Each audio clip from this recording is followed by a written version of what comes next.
Friend Facebook friend या तव्हां सभिनी लाइ जेके टिकटॉक वधीक फ्रेंड आहिनि उन लाइ हिकु मां वीडियो खणी आयो। उन वीडियो में छा जेको पोस्ट रखो था तव्हांखे व्यू कोन पिया मिलनि। मां अहिड़ो तरीक़ो खणी आयो 1 मिंट में तव्हांखे 1000 व्यू मिलंदा। जीअं ॿियो मिंट तव्हां इंतज़ारु कंदा त 2000 व्यू हर मिंट ते तव्हांखे हज़ार व्यू मिलंदा। हाणे इहो तरीक़ो कीअं हलूं था मोबाइल स्क्रीन ते साइड खां तव्हांखे मुंहिंजो मोबाइल जो स्क्रीन नज़र ईंदो। हाणे तव्हांखे घटि सम्झाईंदो थो वञा। सभ खां पहिरीं जीअं हाणे मूं टिकटॉक मुंहिंजो ओपन कयो। ओपन करण खां पोइ पाण हलंदासीं पंहिंजे प्रोफाइल पिक्चर में। साइड वारी प्रोफाइल जो टी जो निशान ते हलियासीं प्रोफाइल जी पिक्चर ते। हाणे ॿियो नंबर ते मुंहिंजो व्यू ॾिसो 2304 व्यू पिया आहिनि। इन ते मूं क्लिक कयो। क्लिक करण खां पोइ हिते ॾुका अथनि हिते दॿाए पाण पेस्ट खे कॉपी कंदासीं। कॉपी करण खां पोइ हिन खे पाण कटींदासीं टिकटॉक खे बे करे हलंदासीं क्रोम में।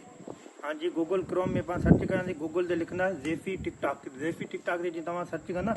हाणे तव्हां पहिरीं वेबसाइट हिन में वञिणो आहे। हिन वञण खां पोइ जीअं तव्हांखे नंढी एबीसी में नज़र पियो अचे हीअ तव्हांखे साॻी नंढी एबीसी में लिखिणो आहे। जीअं लिखी सर्च कंदा हेठि व्यू पियो आहे। इन में व्यू में वञण खां पोइ तव्हां ॾिस मथे वेबसाइट पियो हिते पेस्ट कंदा हे लिखिजी वियो 2304 व्यू।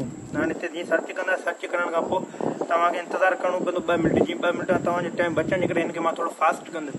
हाणे हिनखे फास्ट कयोसीं। हाणे तव्हांजे 9 सेकंड बचा 9 खां 10 सेकंड इहो थोरो फास्ट थियो।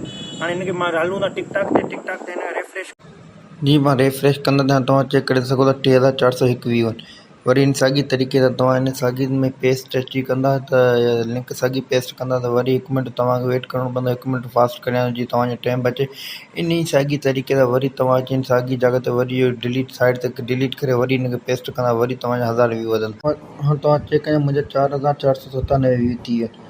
इन ई तरीक़े सां तव्हां हुतां कॉपी कंदा आहिनि हुतां पेस्ट कंदा आहिनि तव्हांजा व्यू वधंदा वेंदा। कुझु ई कोन्हे सफ़ा आसान तरीक़ो। हुतां तव्हां कॉपी कंदा हुते तव्हां पेस्ट कंदा। हिकिड़ो दफ़ा करे 2 दफ़ा करे 3 दफ़ा करे बार करे तव्हांजा व्यू ईअं ई वधंदा वेंदा। को तरीक़ो कोन्हे। ठीकु आहे। महिरबानी वीडियो ॾिसण लाइ।